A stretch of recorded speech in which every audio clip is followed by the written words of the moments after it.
Salut Alex. Salut Marie. Alors aujourd'hui, sujet hyper important. Je masque mon hypersensibilité au travail et j'explose à la maison. Alex, aujourd'hui, je veux qu'on parle d'un sujet hyper concret que beaucoup de femmes vivent en silence. Tu tiens toute la journée au travail, posé, professionnel, et puis en rentrant chez toi, tu exploses sur ton ou ta partenaire, sur tes enfants, parfois pour un détail complètement disproportionné. Et la première chose que je veux dire à toutes celles qui se reconnaissent dans cette description, c'est pas toi qui craques le soir.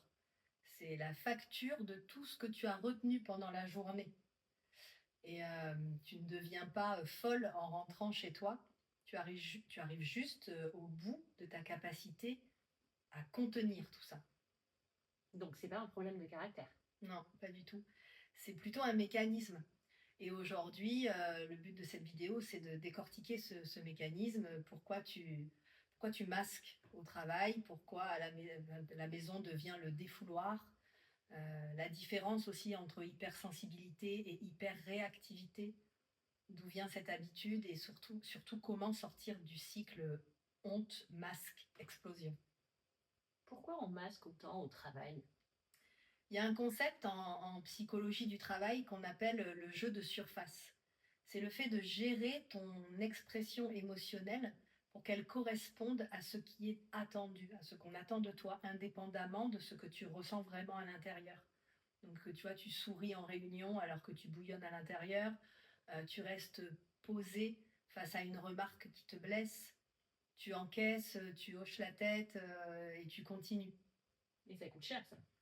Ça coûte super cher. Ce que beaucoup de gens ne réalisent pas, c'est que maintenir ce masque demande une énergie cognitive colossale. Et en plus du travail réel que tu dois fournir, tu vois. Donc c'est un deuxième job invisible, non rémunéré et non reconnu, qui est celui de gérer en continu l'écart entre ce que tu ressens et ce que tu montres. Pourquoi on se sent obligé de faire ça en particulier ?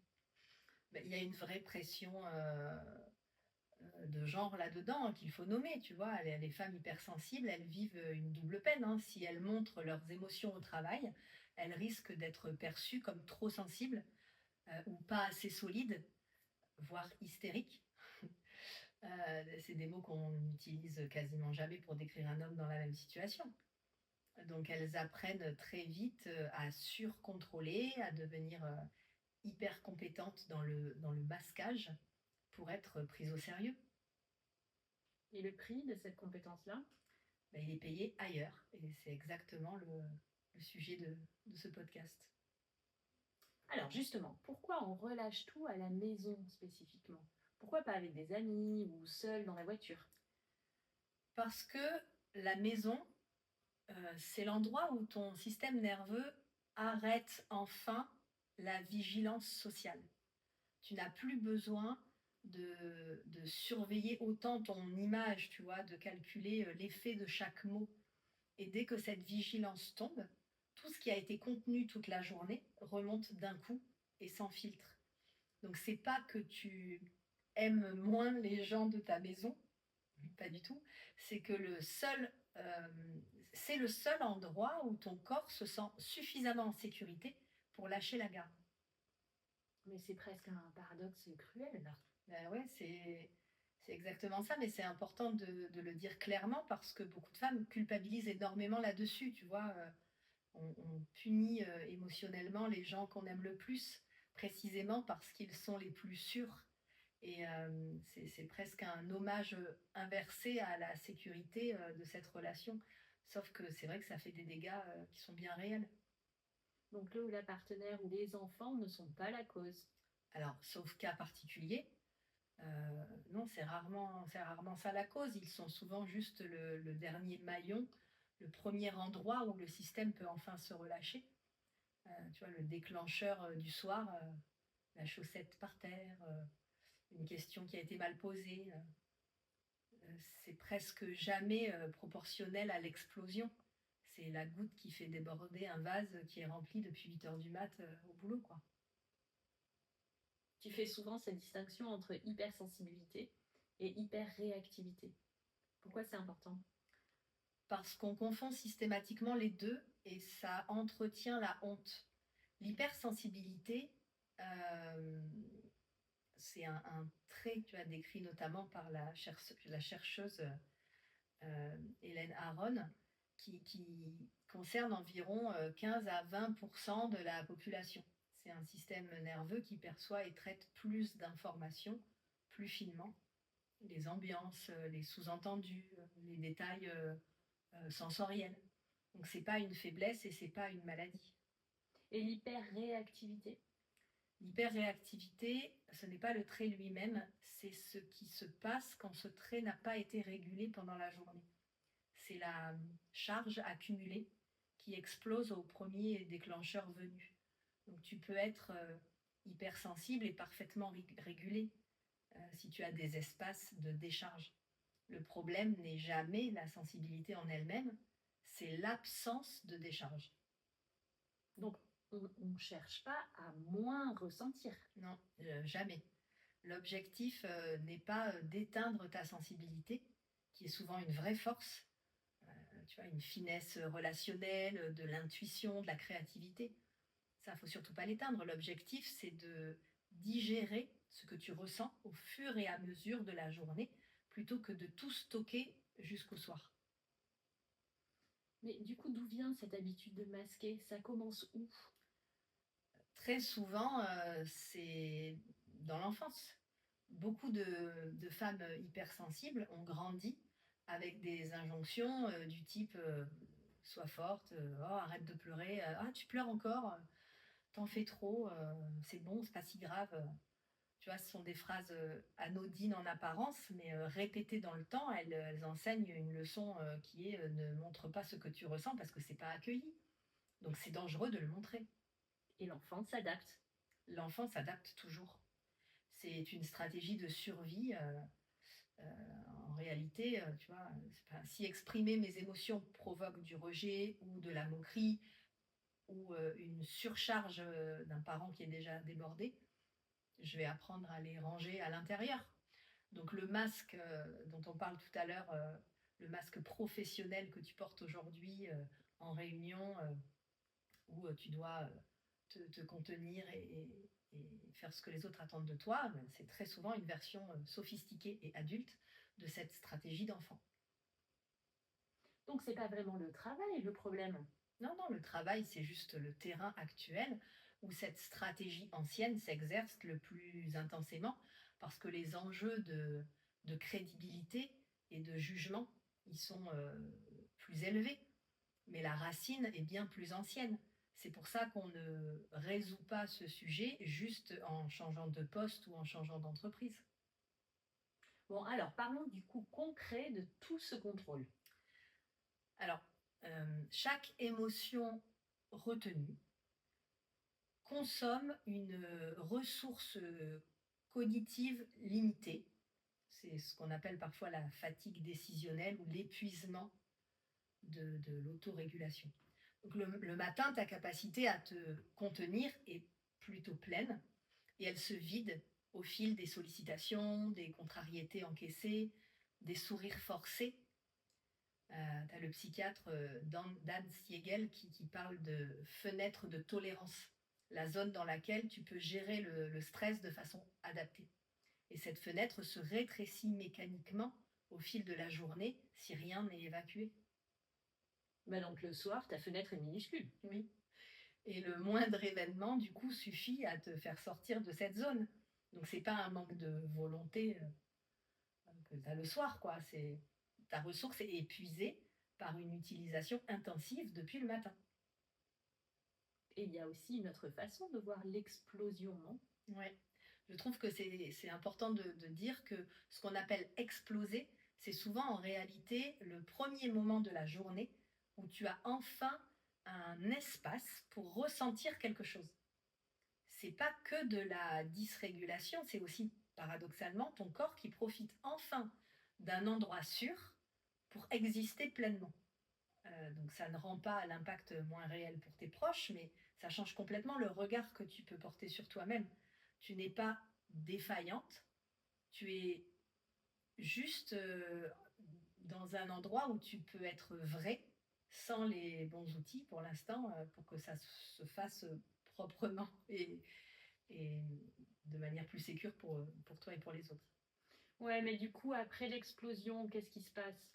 Ben, après l'explosion, tu as la culpabilité qui arrive très vite, tu vois? Je suis trop, j'aurais pas dû, je leur fais du mal et cette honte pousse, ben, le lendemain à masquer encore plus fort, à se promettre intérieurement de mieux contrôler. Sauf que ça ne fait qu'augmenter la charge qui est déjà contenue, ce qui rend l'explosion suivante encore plus probable et peut-être même encore plus intense. Enfin, c'est un vrai cercle vicieux, quoi. Ouais, c'est ça, c'est un cercle parfaitement fermé. C'est masquer, accumuler, exploser, culpabiliser, masquer encore plus fort, et ainsi de suite. Et tant qu'on n'intervient pas ailleurs que sur se contrôler davantage, on ne fait que nourrir ce mécanisme qui cause le problème. Il y a un aspect particulièrement sensible quand des enfants sont impliqués quand même. Ben, c'est un sujet délicat, mais c'est important à aborder avec douceur quand même, parce que quand l'explosion, quand tu exploses le soir et que ça atterrit sur ton enfant et que tu lui as crié dessus, tu vois, la culpabilité est encore plus lourde. Et c'est légitime, hein, mais le piège, c'est de transformer cette culpabilité en auto-punition silencieuse plutôt qu'en réparation concrète. Un enfant, il a moins besoin d'un parent qui ne craque jamais que d'un parent qui sait nommer ce qui s'est passé après coup et qui va venir réparer le lien. Tu vois, j'ai crié, c'était pas à cause de toi, j'étais très fatiguée, je m'excuse. Et ça enseigne quelque chose de précieux, c'est qu'on peut se tromper et réparer sans que le lien casse. Bon, Alex, donnons des outils concrets pour casser ce cycle. Euh, alors d'abord, c'est apprendre à repérer les signaux précoces dans le corps avant le moment de rupture et d'explosion. Euh, Plus tu vas faire ce travail de recherche de sensations corporelles, plus tu vas repérer vite si tes mâchoires se sont serrées, ta respiration elle est plus courte, il y a une irritabilité naissante par des sensations corporelles, tu vois, ça se repère. Euh, L'impatience face à des petites choses, ce sont des alertes et c'est souvent des détails que malheureusement on ignore. Et une fois qu'on les a repérés, On peut intégrer des micro-décharges dans sa journée plutôt que de tout stocker jusqu'au soir. Donc par exemple, une pause de quelques minutes entre deux réunions juste pour respirer profondément, sortir 5 minutes à l'extérieur, même juste sur le pas de la porte. Euh, voilà, un message que tu envoies à quelqu'un pour vider verbalement une frustration sur le moment plutôt que de te retenir de l'exprimer. et en rentrant chez soi, En rentrant chez soi, il est inévitable de mettre en place un sas de transition. Comme on en a déjà parlé dans un autre épisode, mais se donner 5 à 10 minutes avant d'interagir pleinement avec ses proches pour permettre de redescendre et de se reconnecter à soi. Euh, et surtout communiquer en amont plutôt que de le subir ou de le faire subir à quelqu'un. C'est prévenir son ou sa partenaire. Là, je suis à plat ce soir, j'ai besoin de 20 minutes seule avant qu'on se parle. Est-ce que c'est OK? Et ça, c'est pas du rejet, c'est vraiment de la prévention. et pour les enfants, Ben, c'est une version adaptée et simple, hein. Maman a besoin de prendre 5 minutes pour respirer, je reviens. Ça leur apprend aussi en miroir à reconnaître et à nommer leurs propres limites et leurs propres émotions le plus tôt possible. bon Alex, pour conclure sur le fond, comment changer le regard qu'on porte sur soi-même? C'est important de rappeler que l'hypersensibilité n'est pas un défaut à corriger. C'est une capacité perceptive hyper fine qui te permet de ressentir l'ambiance d'une pièce, les besoins des autres, des nuances, tu vois, que beaucoup de gens ne voient même pas. Donc le problème n'a jamais été ta sensibilité. C'est l'absence de cadre pour qu'elle ne déborde pas. Je prends des fois l'exemple d'une rivière, tu vois. Une rivière en soi, c'est pas un problème, hein. Le problème, c'est quand il y a une inondation parce qu'il n'y avait pas les berges n'étaient pas assez solides, tu vois. C'est ça le problème. Donc il faut qu'on apprenne à construire des berges. Oui. Oui, on va construire des berges, des espaces de décharge réguliers, une meilleure connaissance de ses propres signaux, une communication plus honnête avec tes proches. Et ça, ta sensibilité, en fait, avec ça, ça va redevenir ce qu'elle a toujours été, c'est-à-dire une force et pas une menace pour toi-même ou pour les autres. Alex, le mot de la fin? Alors, le mot de la fin, c'est si tu te reconnais dans tout ce qu'on vient de dire aujourd'hui, retiens juste ça. Tu n'es pas trop. Tu portes probablement une charge émotionnelle depuis beaucoup trop longtemps, sans espace pour la déposer. Et ce n'est pas un trait de caractère à corriger, c'est vraiment un système qui est à réajuster. Donc, si ce sujet te parle et que tu veux un accompagnement pour apprendre à réguler ça en profondeur, réserve un appel découverte avec nous et le lien est en description. À très vite. Merci Alex. Avec plaisir, Marie.